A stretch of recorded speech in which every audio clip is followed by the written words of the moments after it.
Alright, hello there you beautiful people, my name is Willow, and welcome to my Shift G guide. I'm going to show a couple of things that are useful that the Shift G command can do. So, you notice in my casts I mention about Shift G'ing a lot and a lot of players don't do it.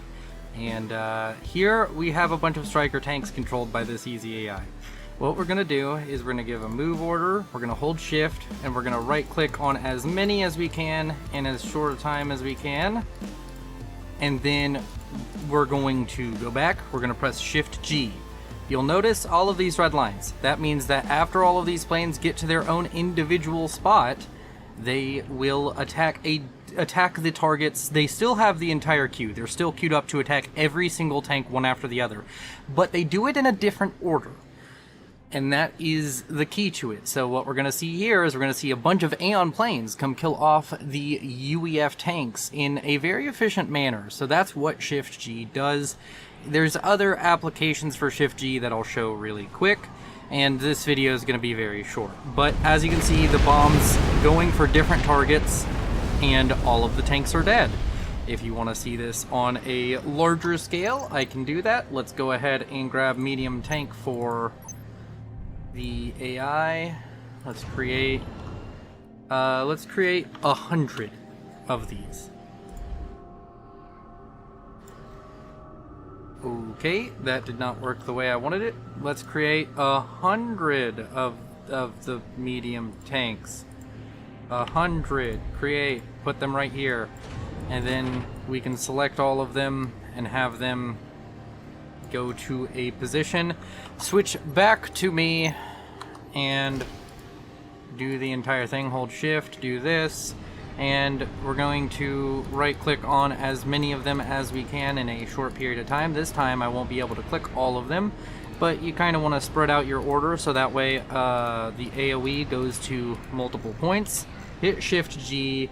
They're all gonna attack different things. You can even kind of rally up the Shift Gs and do multiple in a row.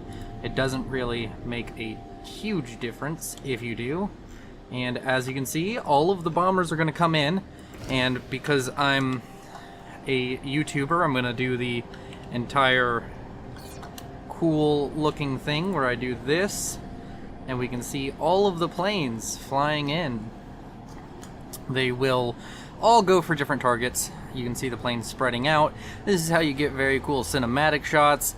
And the bombs are all going to fall on different tanks, and they will all end up killing off a whole ton of tanks in one pass instead of killing off one or two with the AoE whenever you have a bunch of bombers.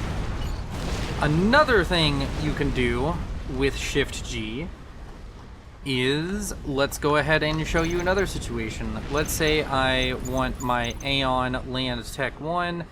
I have, I don't know, let's say, you know what, we'll have some fun. We're gonna go with the Light Assault Pod. We have, let's say 50 of them. Create 50 right here, and then we can go ahead and go to the AI, add an ACU. Where is the ACU? Armored Command Unit. Create an ACU. And we're gonna have this ACU just gonna tell it to go over there. You can see it's trying to go over there. We're gonna switch back to Willow's Duality.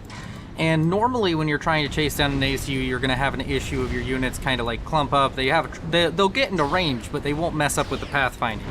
If you do this and you Shift G, and this terrain is kind of fucking this, but if you Shift G properly, you can actually stop the movement of the comm, and you can see we're kind of already fucking with the movement of the comm. All of these units are getting right on top of the comm, making it difficult for it to move. It can't move in the direction it wants to go, so it just constantly gets stuck here, and the ACU will die. That's how you see people block an ACU from getting into water. You just constantly do this kind of thing, and it helps you out. You just give a move order, Shift G, it gives the order to every single unit individually, and it kind of messes up the pathfinding of almost every unit in the game. You can do it to anything. You can technically do it to experimentals if you have anything that blocks the movement of an experimental. And just for fun, we're going to blow up this comm with T1 bombers. But yeah, that's my Shift G guide. It's not pretty, it's not good, but people have asked for it. Nobody else is doing it, so here's a guide to how to Shift G. Should help you out a little bit. And yeah, this is gonna be going up pretty much unedited. I might edit the audio, but thank you all for watching. If you liked and liked it, if this helped you get better at the game, subscribe. And thank you to my patrons. I'm not gonna read them out because I'm too lazy and this is a low effort video. Bye-bye!